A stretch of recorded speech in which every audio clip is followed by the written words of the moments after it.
आदाब नाज़रीन, Z news में आपका खैर मकदम है। Chairman Rahul Dravid cricket academy Poonch Parvez Malik Afridi की जानिब से एक प्रेस कॉन्फ्रेंस का एहतमाम किया गया।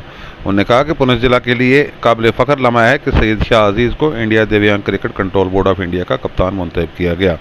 आगे देखिए हमारे नुमाइंदा जहांगीर अहमद की रिपोर्ट। आज हमारे लिए जो है खास करके डिस्ट्रिक्ट पुंछ के लिए बड़ी मैं कहता हूँ खुशखबरी की बात है कि हमारे ज़िला के रहने वाले डिस्ट्रिक्ट पुंछ के रहने वाले शाह अजीज़ साहब जो हैं वो इंडिया की जो टीम है, जो दिव्यांग की टीम है, उसमें जो है इंडिया टीम के जो है वाइस कैप्टन चुने गए हैं और आज वो यहाँ से मूव हो रहे हैं नेपाल के लिए। मैं समझता हूँ कि ये बहुत बड़ी अचीवमेंट है हमारे लिए, हमारे पुंछ के लिए। और मैं तमाम पुंछ के जितने भी लोग रहने वाले हैं, चाहे स्पोर्ट्स पर्सन हैं, चाहे NGOs हैं, चाहे सिविल सोसाइटीज़ हैं, उन सबसे मेरी गुजारिश है कि आप जो है दुआ भी करें कि आने वाले वक्त में जो है शाह अजीज़ साहब जो है इंडिया टीम के जो है कैप्टन भी बने।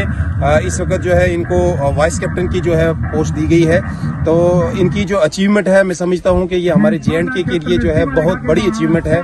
काफ़ी देर से ये जो है इस एसोसिएशन के साथ जुड़े हुए थे और इस बार वो मकाम मिल चुका है कि जहाँ पर जो है ये पूरे मुल्क को जो है रिप्रेजेंट करने जा रहे हैं। मैं पूरे पुंछ की जितने भी स्पोर्ट्स पर्सन हैं, जितने भी NGOs हैं, जितनी भी सिविल सोसाइटी है, जितने भी पॉलिटिशियन हैं, उनकी तरफ से इनको मुबारकबाद देता हूँ। पुंछ एडमिनिस्ट्रेशन की तरफ से, इंडियन आर्मी की तरफ से, इंडियन पुलिस की तरफ से इनको बहुत बहुत मुबारकबाद देता हूँ और इनके फ्यूचर के लिए जो है बेस्ट विशेस भी देता हूँ।